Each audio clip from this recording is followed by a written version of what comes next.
m'appelle Marie-Catherine Boulanger. J'habite à la Quai-de-Chemin, j'ai 3 enfants, 11, 8 et 3 ans. Et je suis maman à la maison à temps plein. D'accord. Donc, Émilie Goudreau, je reste à Sainte-Justine, maman de 2 petits garçons de 3 ans et 8 ans. Donc, pour ma situation familiale, en fait, je suis séparée du papa de mes 2 garçons. Je m'appelle Julie Chapados. J'habite à Sainte-Justine. Et puis, je suis mère de 3 garçons. Le plus vieux a 19 ans, 14 ans, et puis le plus petit vient d'avoir 6 ans. Donc, je viens de sortir de 0,50. Bonjour, je m'appelle Louis Boulanger. J'habite au Quai-de-Chemin. J'ai 4 enfants. Je suis mariée depuis 6 ans. Je m'appelle Mélanie Breton. J'ai 30 ans. Je suis native de Saint-Léon. J'habite la Quai-de-Chemin depuis 6 ans. J'habite avec mon conjoint ici et nos 3 enfants. Mon fils Scott a 3 ans et demi. Ma petite fille Daphné va avoir 2 ans au mois d'octobre. On attend notre 3e enfant au mois de décembre. Mon nom est Nancy Simard. Je suis en couple mariée depuis pratiquement 4 ans avec David Gilbert, enseignante au primaire, pour l'instant en congé maternité. Donc, l'heureuse maman de 2 garçons. Un premier, Donovan Gilbert, qui a 2 ans et demi, et William Gilbert, qui a 9 mois.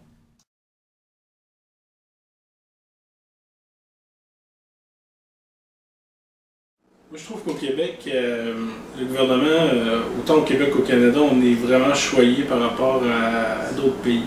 Parce qu'on a le RQAP. On ne se cachera pas que quand on peut avoir le RQAP, c'est intéressant d'abord pour la maman, oui, mais le papa aussi est présent. Puis, quand on peut se permettre le congé long, ce qui n'est pas toujours le cas de tout le monde, ben on peut quand même le papa recevoir jusqu'à 5 semaines. Moi, je travaille donc à temps plein, le papa aussi. Donc, avoir une garderie là, à contribution réduite, c'est quand même très facilitant pour nous. Surtout en région aussi, l'accès aux garderies est quand même assez facile, on est chanceux. Donc, moi, je trouve que de plus en plus, là, le rôle des parents est favorisé, la famille est favorisée aussi dans les programmes sociaux pour qu'on ait plus d'enfants. Puis, je trouve qu'on est quand même assez choyé comparé à d'autres endroits. Je trouve que non, puisque on a souvent on a une pression au niveau du travail-famille, la conciliation, qui est, à mon avis, assez difficile quand on est obligé de travailler à temps plein.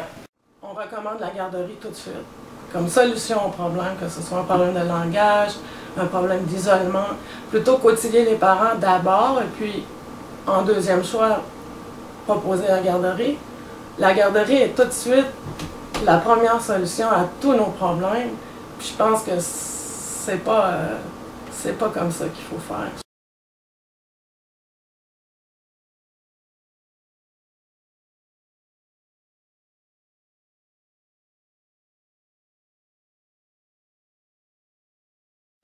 Oui, ça serait que les enfants puissent grandir dans un milieu sécuritaire, en santé, puis qu'on puisse aussi, pour les enfants qui ont des besoins particuliers, les prendre en charge le plus jeune possible pour éviter justement qu'il y ait des problèmes qui traînent sur plusieurs années. Si on veut favoriser le plein développement de tous les enfants là, dans la société, ça serait vraiment qu'il y ait moins de listes d'attente puis plus de stabilité avec les spécialistes. Je voudrais que chaque parent puisse, puis chaque enfant puisse passer autant de temps qu'ils ont besoin ensemble.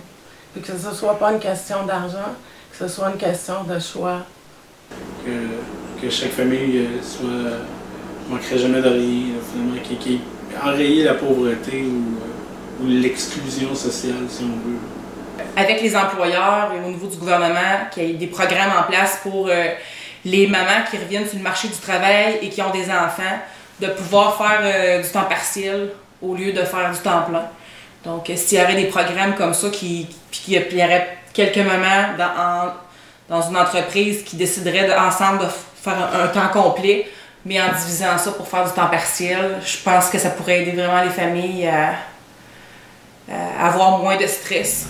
Mon rêve à moi, ce serait vraiment de retourner aux sources, parce que je trouve que les valeurs sont, oui, quand même présentes. Les parents vont instaurer ce qui est le plus important pour eux, mais j'ai l'impression qu'il y a un manque du point de vue des valeurs. Je pense qu'on pourrait quand même revenir à certaines bases, la solidarité, le respect, le partage. C'est, je crois, des choses qu'il faudrait vraiment tabler.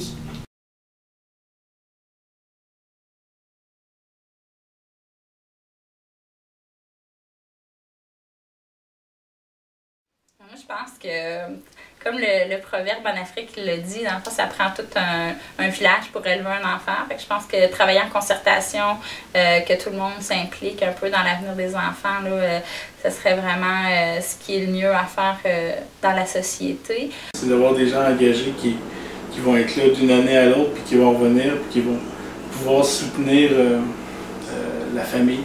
Je pense que c'est à chaque citoyen de s'impliquer dans son milieu, de participer quand il y a des activités justement offertes, la plupart sont gratuites, donc d'en profiter.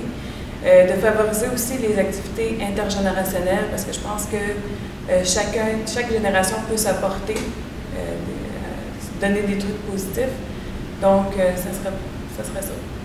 De se renseigner, de voir qu'est-ce qui se fait autour pour justement que la communauté puisse travailler avec les enfants, avec les familles. C'est pas juste rester chez nous et essayer de découvrir des choses qu'on peut faire. Il y a vraiment des ressources autour, il y a des gens qui sont vraiment compétents, qui sont prêts à aider. Moi, je pense que le réseautage, c'est une des bonnes idées. Que tous les organismes dans le secteur se mettent ensemble pour pouvoir planifier des activités.